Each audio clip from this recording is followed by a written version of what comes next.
सम्मान व्यक्त करते हैं। आज सचमुच एक ऐतिहासिक दिन है। 66 साल पहले आज के दिन संविधान सभा ने हमारे देश को संविधान दिया था। यह संविधान लोकतंत्र और कानून के राज का, सामाजिक न्याय और सशक्तिकरण, हमारे देश की एकता को मजबूत करने के साथ साथ हमारी अनेकताओं का अभिनंदन करने वाला दस्तावेज है। हमारे संविधान का निर्माण दशकों के संघर्ष का नतीजा है। यह संघर्ष महात्मा गांधी के नेतृत्व में हुआ। उससे प्रेरणा लेते हुए समाज के हर वर्ग से करोड़ों लोग देश की स्वतंत्रता के लिए एकजुट होकर संघर्ष किए, देश को आजाद कराया। संविधान लिखे जाने में लगभग 3 वर्ष लगे थे। इस पर बहुत गंभीर और विशद चर्चा हुई थी। Doctor B.R. अम्बेडकर प्रारूप समिति के अध्यक्ष थे और उन्हीं ने संविधान के प्रारूप को संविधान सभा के सामने पेश किया था। उन्होंने संविधान की सभी मुख्य धाराओं और प्रावधानों की पृष्ठभूमि, इसके उद्देश्य पर विस्तार से प्रकाश डाला और संविधान में निहित दर्शन की विस्तृत व्याख्या की। 26 नवंबर 1949 की सुबह जब संविधान का प्रारूप औपचारिक रूप से स्वीकार किया गया, तब संविधान सभा के अध्यक्ष डॉक्टर राजेंद्र प्रसाद ने डॉक्टर अम्बेडकर की प्रशंसा करते हुए कहा था, उन्हें प्रारूप समिति में रखने और इसका अध्यक्ष बनाने से बेहतर और सही फैसला हो ही नहीं सकता था। उन्होंने न केवल अपने चयन के साथ न्याय किया है, बल्कि उसे अलौकिक भी किया है। और डॉक्टर अम्बेडकर ने संविधान प्रस्ताव पेश करते समय अपने समापन भाषण में क्या कहा था? इन्हीं के शब्दों में मुझे बहुत आश्चर्य हुआ था जब प्रारूप समिति ने मुझे अपना अध्यक्ष चुना। समिति में मुझसे बढ़े, मुझसे बेहतर, मुझसे अधिक सक्षम लोग थे। आगे चलकर डॉक्टर अम्बेडकर ने ये भी कहा कि यह कांग्रेस पार्टी के अनुशासन का ही कमाल था।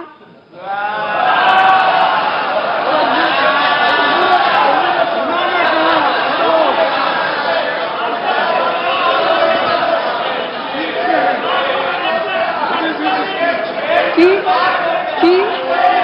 प्रारूप समिति संविधान सभा में संविधान को हर धारा और हर संशोधन के बारे में निश्चित जानकारी के साथ प्रस्तुत कर सकी। इसीलिए संविधान सभा के समक्ष संविधान के प्रारूप को अवैध रूप से प्रस्तुत किए जाने के समस्त श्रेय पर कांग्रेस पार्टी का हक बनता है।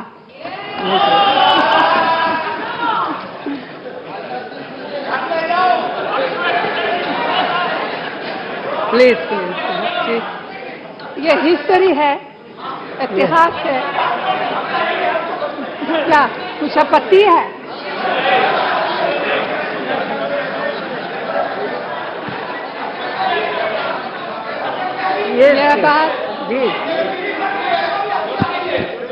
यह बात आमतौर से भुला दी जाती है कि डॉक्टर बी.आर. अम्बेडकर की अनोखी प्रतिभा और क्षमता को पहचानते हुए कांग्रेस पार्टी ही उन्हें संविधान सभा में लाई थी। ये भी इतिहास है।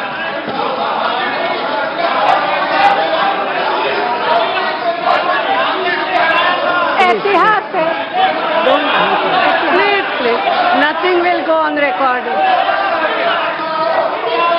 Please, क्या हो रहा है? कोई नहीं बोल रहा है, please. Nothing will go on record, only yes. Doctor B R. Ambedkar, please. Doctor B R. Ambedkar America, Britain और जर्मनी में पॉलिटिकल थियरी और अर्थशास्त्र की उच्च शिक्षा प्राप्त की थी और वे अपने क्षेत्र में बेजोड़ थे। जब वे भारत लौटे तो उनका एक ही लक्ष्य, एक ही मकसद था, अनुसूचित जातियों और पक्षपात पीड़ित समुदायों के सम्मान के लिए संघर्ष, उन्हें आवाज देने के लिए संघर्ष और उनके लिए राजनीतिक सत्ता के अवसर संभव करने के लिए संघर्ष। अध्यक्ष महोदया, जिस शानदार संविधान का हम सब सम्मान करते हैं, जिसकी रक्षा की हम शपथ लेकर संसद में प्रवेश करते हैं, उस पर ऐसे बेहतरीन दिमागों और महान आत्माओं की छाप है जैसा कि संसार में कभी कभी ही जन्म लेती है। हमारे संविधान का इतिहास लंबा है और अनिवार्य रूप से स्वाधीनता संग्राम से जुड़ा हुआ है और इसीलिए कांग्रेस पार्टी के इतिहास से भी यह आंतरिक रूप से जुड़ा हुआ है।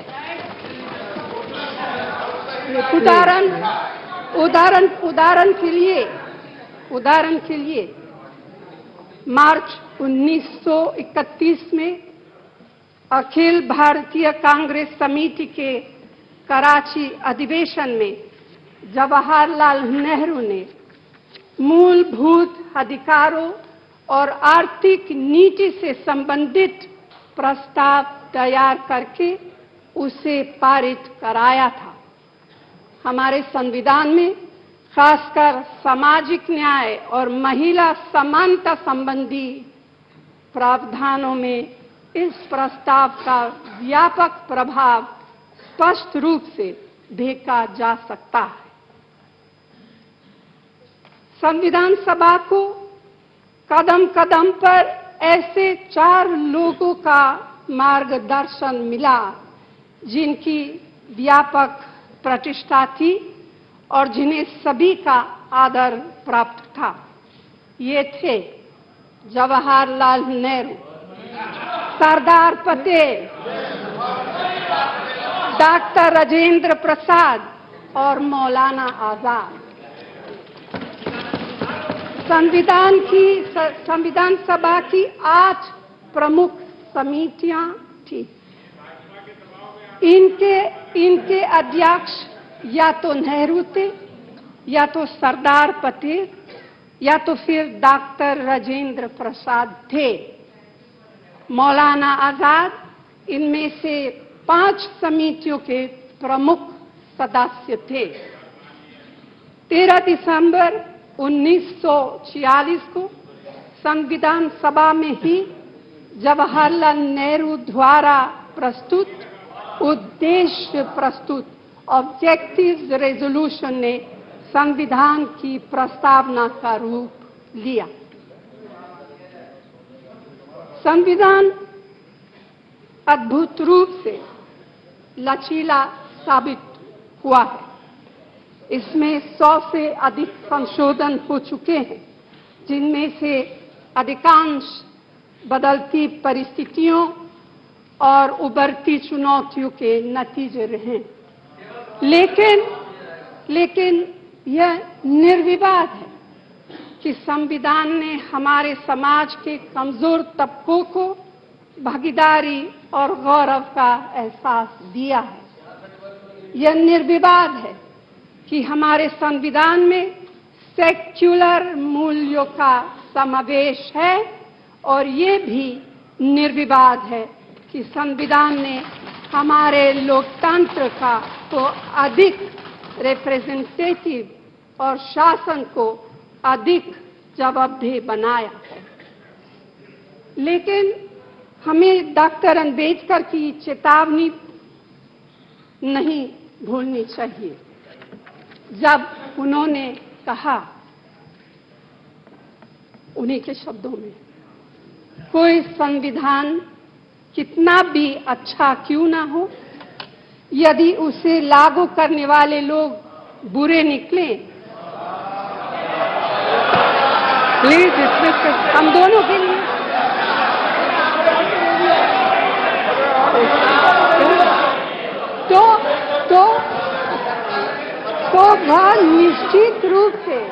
तो वह निश्चित रूप से बुरा ही साबित होगा।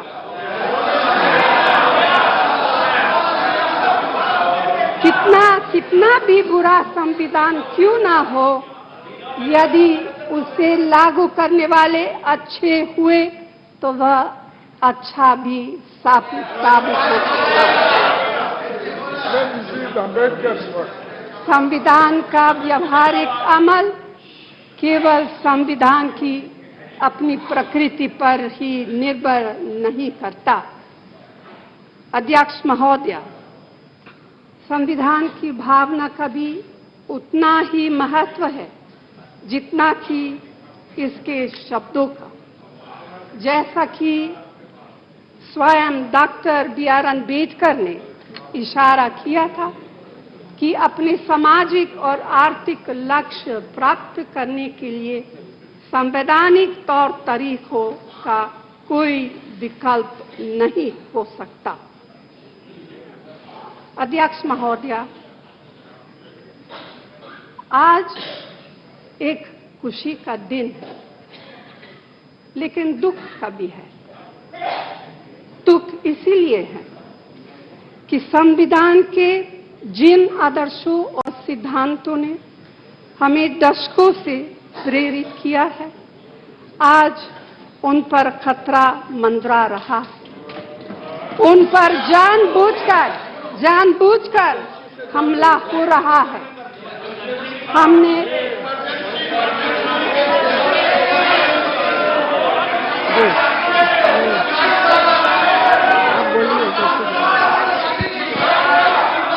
सुनो, प्लीज यस, आप बैठिए। वो बोल रही है, कोई रिकॉर्ड में नहीं जा रहा है, हमने केवल उनका पिछले कुछ भाषण। महीनों से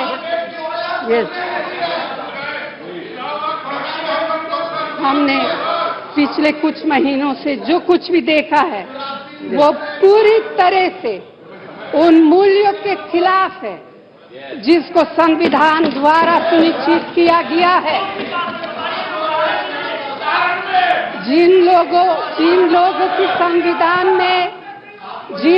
की संविधान में किसी तरह की आस्था नहीं रही है,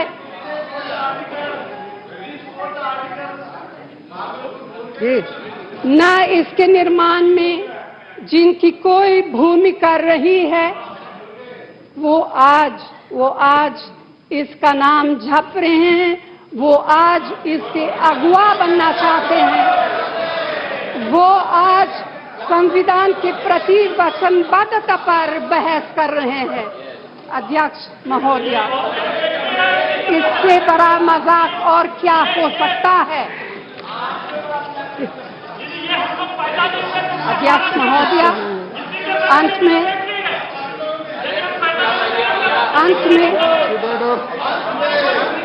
किसी की भी भूमिका नहीं ना, हम सब बात भारतीय राष्ट्रीय, अरे हम सब बाद में ही पैदा हुए बेटे।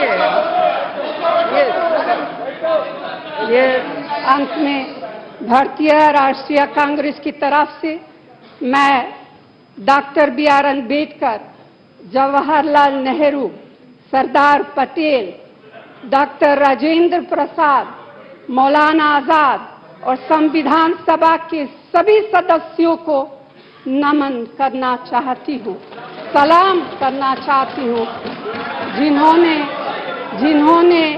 जिन्होंने हमें यह अमूल्य विरासत प्रदान की है। धन्यवाद। Thank you. Doctor P Venugopal.